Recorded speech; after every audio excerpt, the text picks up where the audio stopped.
גלי צה"ל שעה 9 באולפן תמר מור עם החדשות. שתי פצצות מרגמה נורו הבוקר לעבר היישוב רפיח ים שבגוש קטיף. לא היו נפגעים. כתבנו בדרום אלי בועדן המוסר שצה"ל מבצע סריקות באזור. המשטרה פוצצה הבוקר מטען חבלה שהונח באזור הכפר מוקבלה סמוך לג'נין. עובר אורח הבחין במטען שהורכב מבלון גז וחוטים והזעיק את המשטרה. כתבנו טל סנדרוני מוסר שבמהלך הטיפול במטען באמצעות רובוט חבלה הוא התפוצץ, לא היו נפגעים.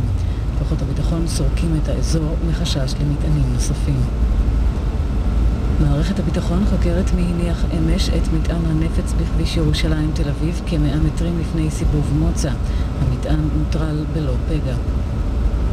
תושבי גוש עציון הקימו הבוקר מאהל מחאה בכניסה לנווה דניאל סמוך למקום פיגוע הירי שבו נרצחו אתמול אסתר אלואן ושרה בלאושטיין מהיישוב אפרת.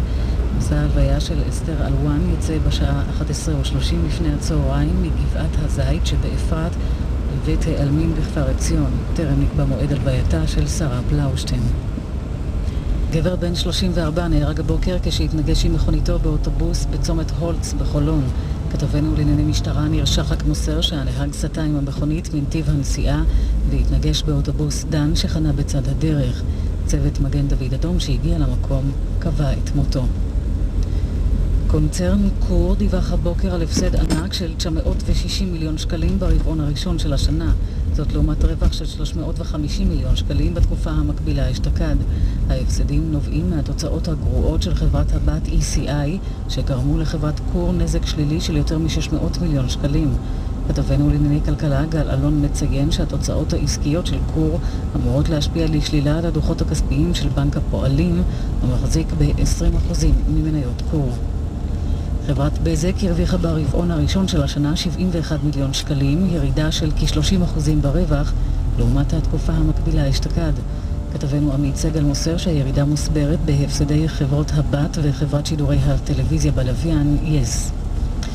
אתם מאזינים לחדשות בגלי צה"ל, מעתה גם בתדר 104 FM בתל אביב ובגוש דן.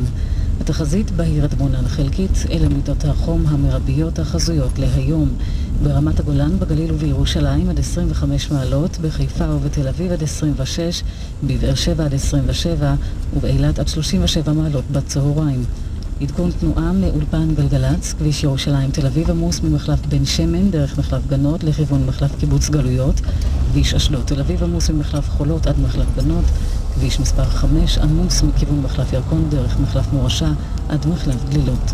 את החדשות עורך אפי טריגר, ועד כאן מחדר החדשות של גלי צה"ל.